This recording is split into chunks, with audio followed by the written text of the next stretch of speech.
I came up with a visual. The best visual representation I could come up with what it means to not understand purpose. Okay, let that sink in for a second. Either this person doesn't understand what the purpose of 18-karat gold is, or this person doesn't understand what the purpose of a toilet is. Why did I pick this visual representation? Because, church, you are 24-karat gold. And you either don't understand your purpose as the most valuable part of God's creation, or maybe you think you were made to be something else. And too many of us are going through life acting like we were made for that purpose instead of the purposes that God laid out for us. It's time, church, for you to understand the value and what you were set apart for.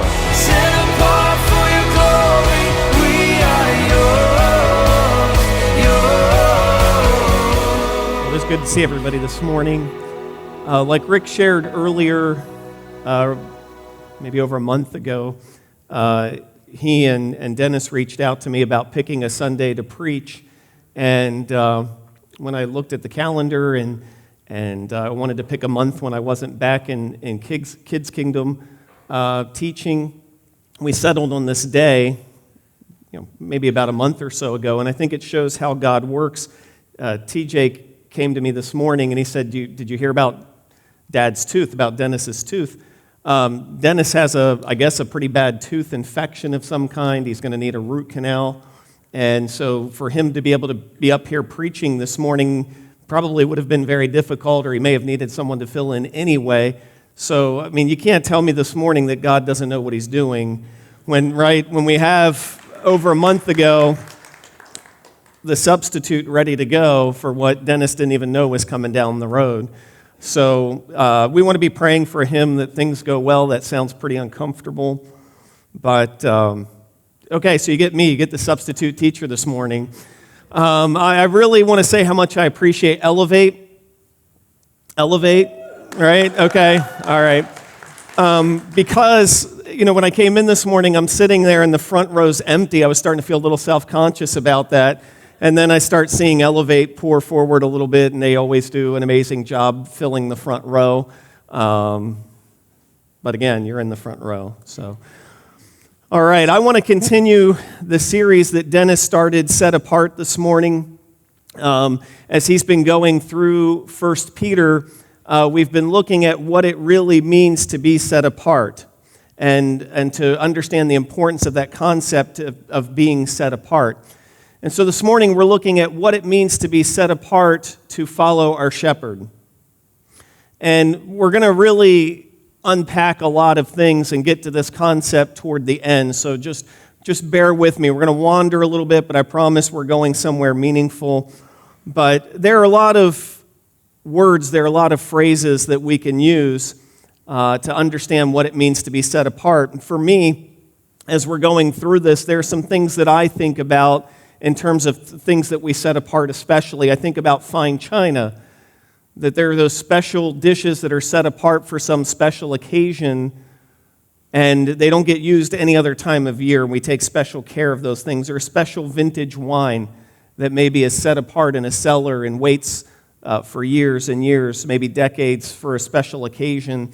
Or a rare coin that's stored away and taken care of and kept especially because of its value. Or the one that confuses me the most, those certain pillows that, I knew ladies would start laughing first at that one. Those special pillows that go on the bed, but you don't sleep on those pillows. When you have to go to bed at night, you've got to move them, and they get set aside especially because they're such special decorative pillows that you can't defile them with the back of your head. They need to be moved. Somewhere, someone in this room understands that. You can explain it to me afterward. But there are several words that we can look at that mean to be set apart. But as we understand it, it denotes a higher purpose. I don't have the clicker here, so if you guys can help me with the slides. It denotes a higher purpose. And the point of today's sermon is we've been set apart for a purpose that we understand when we follow. And we're going to unpack that point. It sometimes is hard to understand the purpose of something when we don't follow the right path. And we'll get into that in a deeper way. But as we're going along and we're looking at some different words here that mean set apart, there's some different concepts, if you don't mind going to the next slide there. We'll go to the key verse for today. For you were like sheep going astray, but now you have returned to the shepherd and the overseer of your souls. And so as we're continuing on in 1 Peter and we get to chapter 2 and verse 25, what we come to understand is, as Peter's been going along and kind of relaying this concept of being set apart, of being holy, of being sanctified, it comes down to we really understand what we're set apart for when we're connected with and when we're following that shepherd, that overseer of our souls. When we are following that right path with God, it's when we really come to deeply understand what our purpose is, and when we're not on that path, how haywire things can get. So continuing along here, looking at some different words that just give the concept of being set apart. Things like choice, select, reserve, special, purposed, handpicked, appointed, designated, specified, or marked or sealed for a particular purpose. When you see that up there, when you're looking at those words and when that concept hits home, I think it's really important for us to understand these are the words that are being applied to us. As Peter is going through this series and as Peter's writing to his audience, what he's trying to convey is the message that he is talking about you. So you've got to be able to receive this concept that you are the choice, you are the select, that you have that purpose, that you have been handpicked and appointed. And when we start to have that concept weigh on us, and as we start to understand what that really means, we may be sitting there experiencing some resistance. We might be saying, no, wait a minute, I don't feel that. I don't think that applies to me.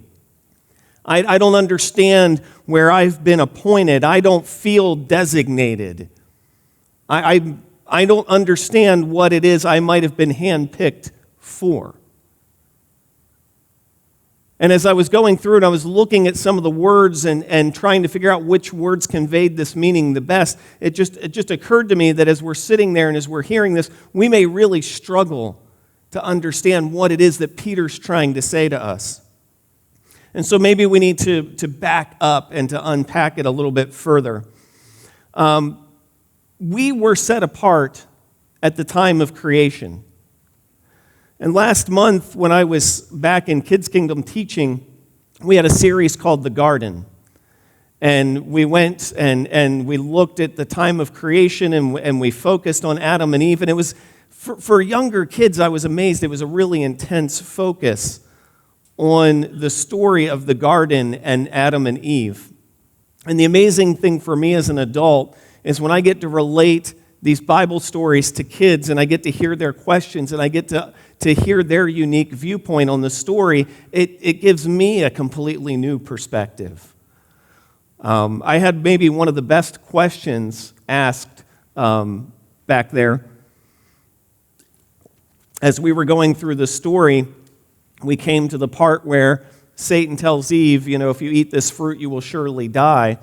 And one of the little guys raises his hand. I think it might have been Caleb or Carter who asked the question. He said, but Eve didn't die. She didn't fall over dead.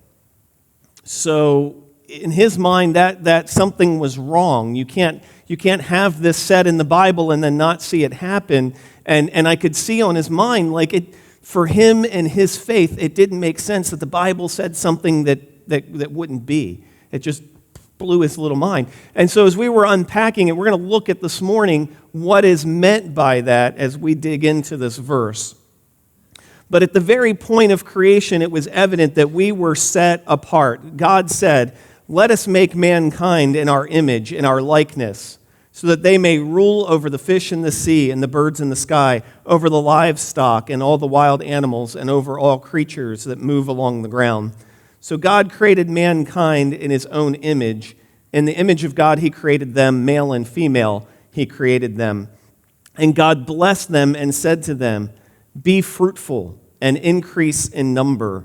Fill the earth and subdue it. Rule over the fish in the sea and the birds in the sky and over every living creature that moves on the ground." And I'm going to pause there for a second, and we're going to side path a little bit. See, when I read through this, it becomes really evident to me that human beings hold a special place in creation. Because when we turn and when we look at what's considered maybe our closest genetic relative, chimpanzees have about a 98% likeness in their genetics to human beings. So they're our closest genetic relative. Humans have been amazed at chimpanzees' abilities. The smartest chimp has learned about 130 vocabulary words that they can sign. And people are amazed at the intelligence of chimpanzees that they can use rocks and sticks as tools. And that's pretty impressive. But then I turn to human beings. And we've put a rover on Mars. We've mapped the human genome. We could put 10,000 songs on a device the size of a postage stamp. So as we're talking about this and as we come to understand what it is we're saying, the very evidence of things tells us that humans are set apart in a way that is far and beyond the next most intelligent creature in creation. If that alone doesn't just explain to you that human beings are set apart in a special way, I mean, that's our starting point. That's Genesis. We go from there. But to understand that among all creation, human beings were specially endowed in a way that no other part of creation was. When God said after that 6 days, "Let us make something here in our image," being plural, there are some who say God is speaking to the Trinity, that Christ is present from the very time of creation. And he's saying, let's make human beings in our image. In the image of God, we will create human beings.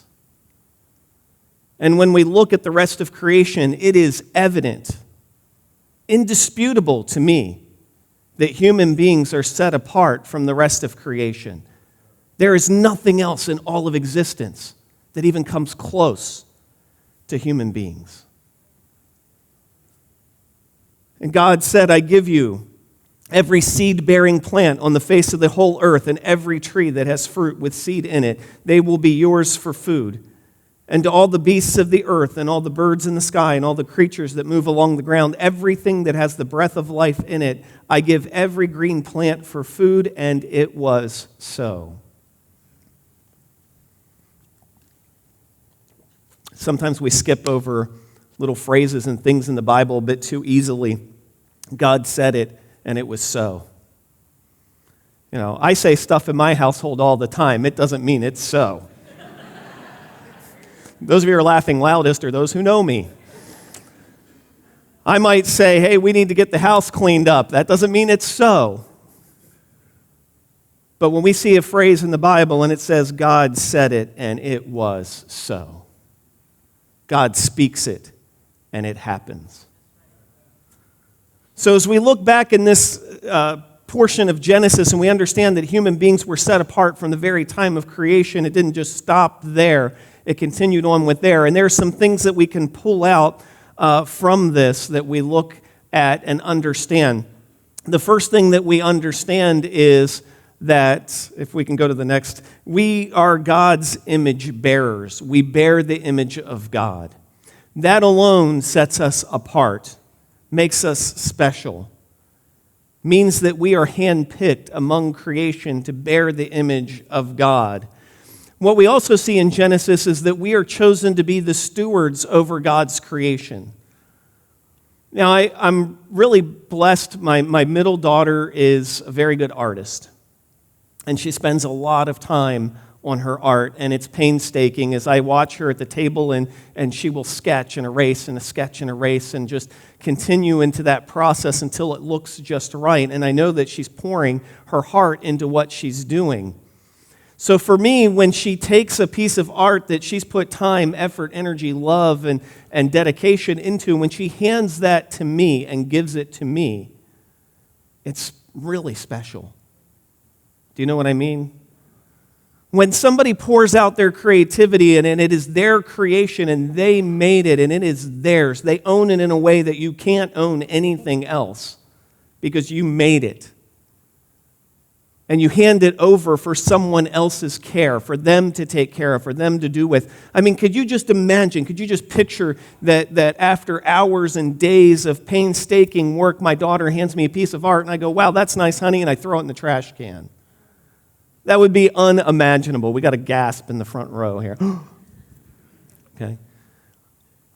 When God declared that everything that he made was good, and you read through that account in Genesis, and it says God made the heavens and the earth, and he saw that it was good, and God made the waters and the land, and he saw that it was good, and God made the fish and the things that crawl around the ground, and he saw that it was good, and he made human beings, and he saw that it was good. He took all that was good, and he said, here, I entrust it into your hands, people, as the stewards over my creation. That puts us in a very special place where God says, I am entrusting into your hands that which I've created. And not only that, but I do give you the power over it. I give you dominion over it so you could do with it what you want. It's yours. And we see in the story in Genesis that God's intention is for us to enjoy the creation that he handed to us, to have enjoyment of it, to take pleasure from it. He said, I've given you these green things, I've given you this food, and I want you to take of it, and I want you to enjoy it. That we've been set apart to enjoy the things that God lays before us. See, this is an important concept, because sometimes Christianity is viewed as a fear that somewhere someone might be having fun. Can I say that one more time? Too often, Christianity is viewed as a fear that somewhere someone might be having fun. That's not Christianity. I don't know what that is. That's a game of Monopoly. I don't know. But that's not it. God is wanting to bless us. He is wanting us to see us enjoy the creation that he's laid before us. And he says, look, I give you every good thing for food, for your enjoyment. I think we've got way too many people walking around with a sense of false guilt. God created us to have community with him and to have community with others. You know, the story unfortunately advances a little bit quickly. Eve gets to that tree a little bit too quickly to get a clear picture of how things were supposed to be. Sometimes I wish Eve would have waited at least till chapter 4. But we get to chapter 2 and things already started going south. I have this understanding from what I read and what I draw out of it that God had a presence with people. Because later, after they do take a bite of that forbidden fruit, God is walking among the garden and Adam and Eve are hiding from him. And the understanding is, God had a very pronounced presence in the garden.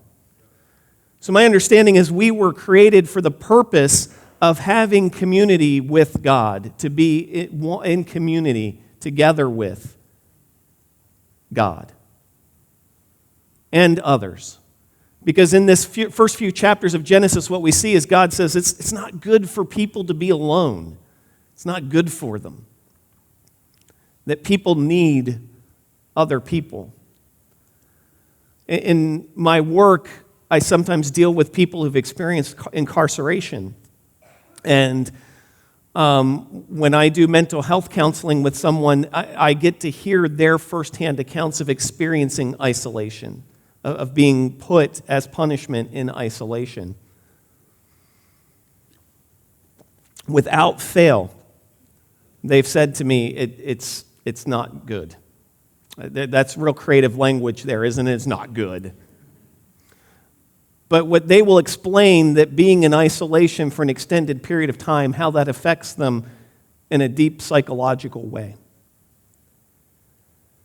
And it is a reminder to me that we are meant to live in community with other people. God didn't intend for us to be here one person at a time. He kind of put like 7 billion of us here at the same time in the sandbox together. I think we're supposed to play. Okay? Sometimes you just need to put it into simple terms. We're meant to have community with God, and we're meant to have community with others. And when we don't have those things, it affects us in a deep way. And sometimes we want to say, well, I can go do my own thing, or what's the purpose of church? Friends, that's right there, the purpose of church. That's the purpose of coming together. Can I watch a sermon online? Absolutely, you can. It's a wonderful tool to have. Can I watch a sermon on TV? Absolutely, you can. I urge some caution. I'm not going to name names, Benny Hinn. But when we come together in community with one another, we're starting to experience one of those things that we were set apart for, one of those things that we were handpicked for, one of those things that helps us to understand our purpose in a deeper way. Our purpose is to connect with God and connect with others. While we're at it, why don't we just connect in ministry and call it a day, right? So when we get down to connecting with God and connecting with others, and we hear that over and over, I think it's so meaningful and so powerful because it really gets down to the purpose of the very thing that we were created for. And when we get in touch with the very things that we were created for, that's when we begin to understand what our purpose is. So if earlier when I was reading those words of choice and reserved and set apart and handpicked and sealed and marked and you felt that it didn't apply to you, this morning you came here, you may have the opportunity to connect with others, and then suddenly some of those words might come to light.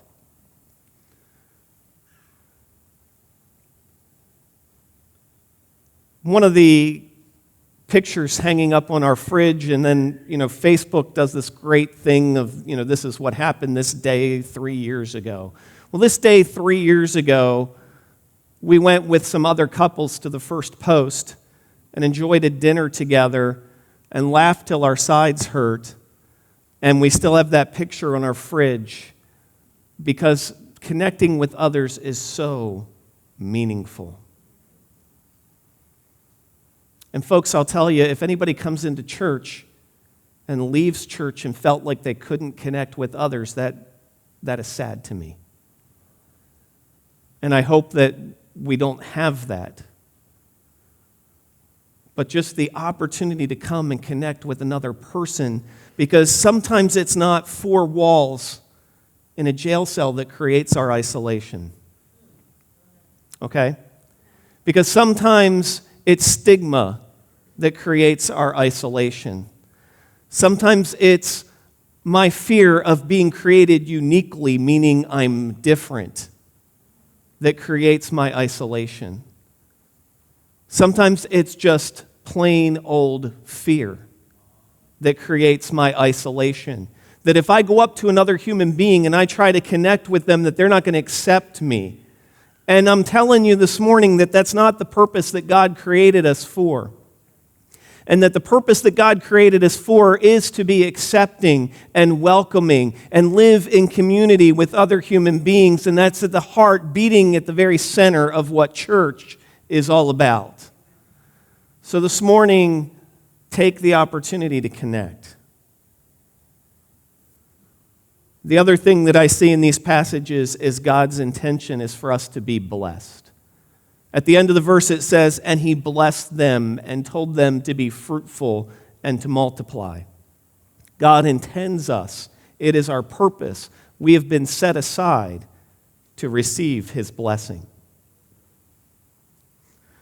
But like I said, we get to chapter 2. And all of a sudden in this creation story, human beings stopped following God's plan. See, God gave them all this great stuff, but then he also gave them free will.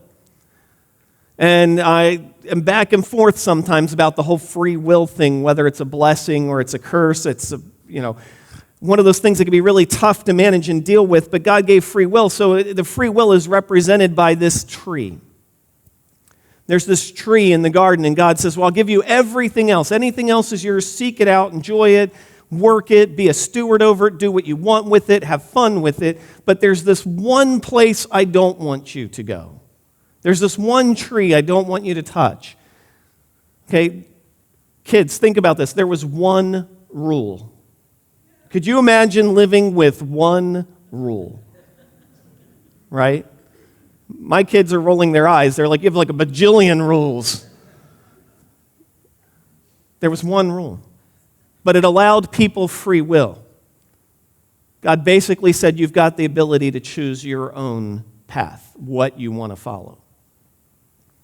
And by chapter 2, we see that Eve decided to go toward that tree, deceived by the serpent, made the decision to disobey God, exercising free will to have this knowledge of evil, to understand that people can do bad things.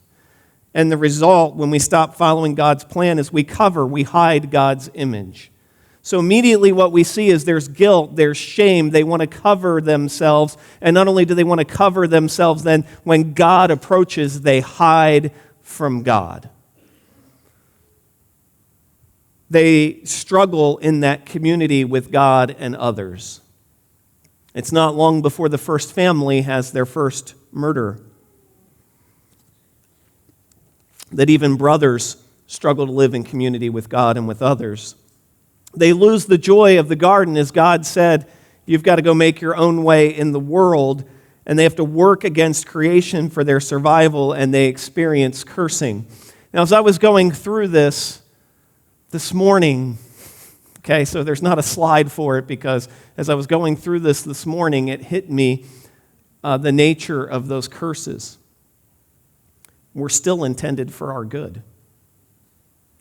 Because when God says to men, you need to work for your food, the ground isn't just going to produce it for you anymore. I imagine, what would it be like if we had sinful men who had nothing better to do? Wives, what would it be like if no, don't answer that. But what would it be like? So for God to say, now you need to work and you need to labor and you need to toil, it's because you need better things to put your energy into, because now that you have this knowledge of evil, I don't want you to have the time and the energy to go to pursue it. So even the curse is intended for our benefit.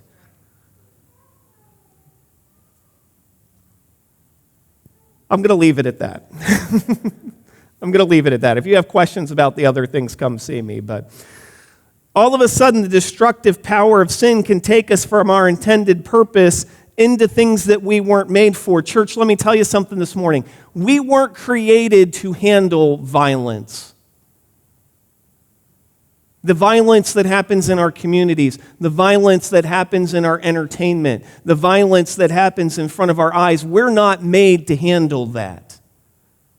When we come into contact with that, it causes disorders like PTSD. It undoes what God has created us for when we encounter that kind of sinfulness. Church, we weren't made to experience trauma. I do trauma counseling. I can't tell you how many stories that I've heard of people who've encountered trauma at the hands of people who were entrusted to care for them, at the hands of people who were intended to love them. And I can tell you what happens to a human being when God's intended caretaker over a child decides to hurt that child instead of nurture. I see what happens when human beings go against what they were created to experience. I see what happens over that person's lifespan and the work that it takes to undo that damage. It physically changes that human being's brain. It physically changes them. And that's just their physiology. It does something to a person's spirit. It does something to their heart. It does something with their ability to relate to others. It impacts people in a deep way. When we encounter the sinfulness in the world, we understand that it takes us so far from God's intention and purpose. We weren't set apart to experience trauma and violence and hurt. We weren't set apart to experience chemicals that make us addicted. We weren't set apart for these reasons. And when we get into those things in our lives, when it comes into our life, it takes us far from our purpose and things really get out of whack. We weren't made to experience isolation. We weren't made to experience loneliness. So one of the ways that I can understand God is when I look at sinfulness in the world and I understand that's the opposite of God, then it helps me understand the nature of God. I can understand the existence of God because I can physically see the impact of sin. And I know that whatever the opposite of that is, that's God. When we have these things in our life, it shows. I came up with a visual. The best visual representation I could come up with what it means to not understand purpose. Okay, let that sink in for a second. Either this person doesn't understand what the purpose of 18-karat gold is, or this person doesn't understand what the purpose of a toilet is. Now, just a side note, this is in the Guggenheim Museum in New York. This is a functioning toilet. It's very difficult to find in one of their public bathrooms, but you can find it and use it if you ever go to visit the Guggenheim. Why did I pick this visual representation? Because, church, you are 24-karat gold. And you either don't understand your purpose as the most valuable part of God's creation, or maybe you think you were made to be something else. And too many of us are going through life acting like we were made for that purpose instead of the purposes that God laid out for us. It's time, church, for you to understand the value and what you were set apart for. No, church, it is time for you to understand your value and what you were set apart for, because too many of you have experienced things you weren't set apart for. And this morning, it's time to say enough of that. Because you were set apart by God for a purpose. I try. All right. Moving on, because my wife was very unsure about me using that picture. I don't want to leave it up there too long. Dennis has already covered some of these things in our previous series. This is just repetition of some of the things that he covered. Backing up in 1 Peter, it says, as obedient children, do not conform to the evil desires you had when you lived in ignorance, before you understood God creating you, before you understood the purpose that he's laid out for you in your life. Before that time, you didn't understand those things, but when you come to understand them, then you live as if you're someone who has a valuable purpose. That I can't waste time anymore because I have a valuable purpose that I've been handpicked for. Let's keep rolling. But just as he called you just as he who called you is holy, so be holy in all you do. For it is written, be holy because I am holy. Do you see where we begin understanding and following the example that's laid out for us? If you're in this world and you say, I don't understand my purpose, I don't understand what I was handpicked for, I don't understand what I was set apart for, it begins with just follow the example of Christ. And as you just begin following, because he is your shepherd, because he's the overseer of your soul, his point is to lead you to your purpose. So if you just begin following him, where you'll end up is where you're meant to be. Everybody got me on that one? All right. Good. We must have made good coffee this morning. A set-apart mindset is disciplined and informed. Therefore, rid yourselves of all malice and all deceit, hypocrisy, envy, and slander of every kind. Like newborn babies, crave pure spiritual milk, so that by it you may grow up in your salvation, now that you have tasted that the Lord is good. You see, there's a small starting point. I'm not asking you this morning to get to the finish line. I'm not saying come in this morning at 9:30 and by 10:30 leave with your sense of purpose ready to go. Sometimes we feel that expectation. That's not my expectation. But there's a starting point where we just understand that God is good and we want to begin feeding on the Word. And we just want to begin listening to what it is that God has for us. And as we begin more and more to understand, that's good, we want more. And so then we're hungrier and we feed more. And we grow in our salvation. As we taste that the Lord is good, we grow. Now, for those of you who've been Christians for a while, we don't stop growing. We don't arrive. We don't get to a point where we say, well, I understand, I read the Bible cover to cover, I'm good. We don't stop growing. We continue to hunger and thirst for righteousness and feed on it. Because at any point in time, the world is ready to come in and knock us off track. And the scariest thing of all is when the Word says there's a way that seems right to a man, but it's actually leading to destruction. We continue to grow because the ability to be deceived is there. And so we continue to feed and grow and live according to that purpose. And so there are things that we rid ourselves of, but then there are things that we take in greater and greater amounts. When we respect God as our authority, we know why we were set apart. Okay, and this is where the 2 Peter 13 to 25 really comes in. I told you we'd get here. How do you respond to authority figures? I want you to take a second, reflect on how you respond to authority. Because at the end of the day, where God gives us our free will, and at the end of the day, where God says we have this purpose, He also says, but you need to follow me to understand that purpose.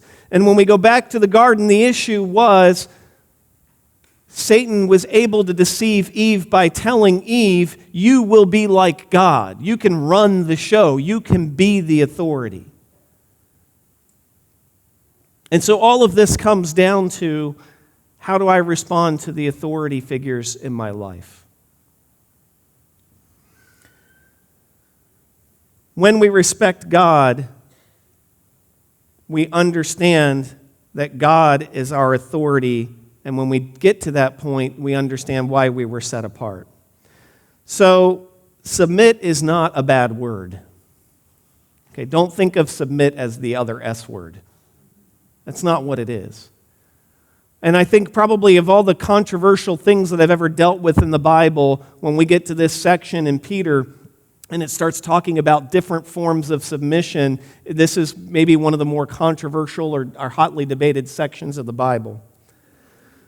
But I'm going to go into verse 13. Submit yourselves for the Lord's sake to every human authority, whether to the emperor as the supreme authority or to governors who were sent by him to punish those who do wrong and to commend those who do right. For it is God's will that by doing good you should silence the ignorant talk of foolish people. Okay, I'm not going to unpack this as much as you might want me to this morning. But my understanding of this is if you are in a workplace, if somebody throws you into a job, and maybe some of you have just been thrown into a job, a baptism by fire, not very oriented or trained, just go get them, tiger kind of experience. I think somebody's been there at least.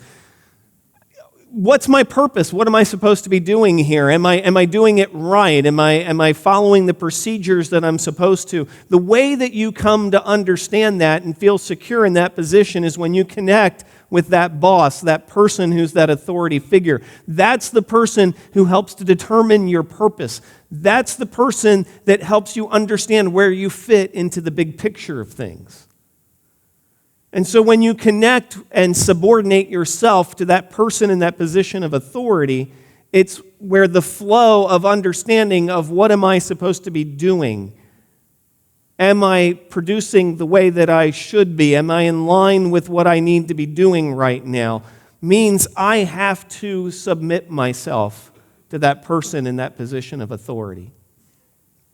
When I work outside of that position of authority, then I may be doing things that conflict with other departments, or I may be doing things that work against the flow of the procedures, or I may be doing things that bring liability to my workplace. Does everybody follow what I'm talking about?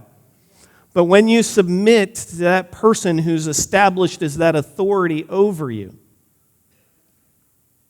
then you're able to better understand your place there. You're able to understand your position there. You know, I always feel nervous going into a review. I always feel in 90 days you get a review, right? And it's you sit down and it's very formal and there's an assessment paper there. And I always feel nervous leading into it, but when I leave that assessment, when I leave that 90 days, I feel a little bit more secure and I feel more aligned to what it is I'm supposed to be doing. So even if sitting across from that supervisor, they say, well, you need to do this a little bit differently and you were doing this wrong, it at least allows me to realign myself and gives me the opportunity to be a more productive and a better employee moving forward. That's a hard attitude to get to sometimes. And so when we begin to submit to God as our ultimate authority, it can be really challenging to understand then why are some of these things happening around me. We might begin to question God's view of the big picture. We may begin to question what it is that God's doing. And I find in those moments when we're doing that, we're actually not questioning God. What we're saying is, well, I'm seeing things that don't align with God, and I'm questioning God about it. It has nothing to do with God. It has to do with people who aren't following God. And that's where that's going south. But where we point the fingers to, well, that must be God's fault. And that's where we get back to God allows free will. Where God allows us to have free will to get into places where we shouldn't be, God allows free will for others to get into places where they shouldn't be. And from the very beginning, God said, don't do that. But when we do it and it goes south, we want to get angry at Him. And that's too often what happens there. Let's move on.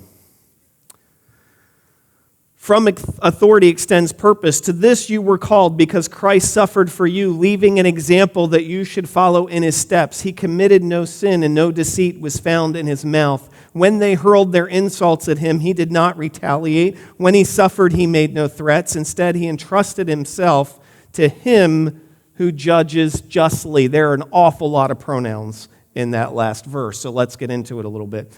When Jesus was submitting Himself to human authority, when Jesus was submitting Himself to those Roman soldiers and to those teachers of the law in the Jewish synagogue, when He was submitting Himself to their trials, when He was submitting Himself to their false accusations, when He stood silent before them, He was setting an example for us. Because you see, it says instead He entrusted Himself. Jesus Christ entrusted Himself to Him, to His Father, to God who judges justly. You follow what I'm saying there? So that actually should be a capital H, Him who judges justly. Some translations make it the capital H, some don't. Don't get caught up in that. But Jesus Christ entrusted Himself to the authority of God, understanding that God judges justly. So Jesus could have spoken out against the wrongdoing that was occurring before Him. Instead, He followed what it was laid out for Him by God to do. Father, not your will, or not my will, but yours be done. So Jesus was following the purpose that God laid out before Him, but there were unjust things happening in front of Him. There was wrong happening in front of Him. He was innocent. He was being accused wrongly. But instead of retaliating, He trusted God who judges justly. What does that mean? God will be fair to you.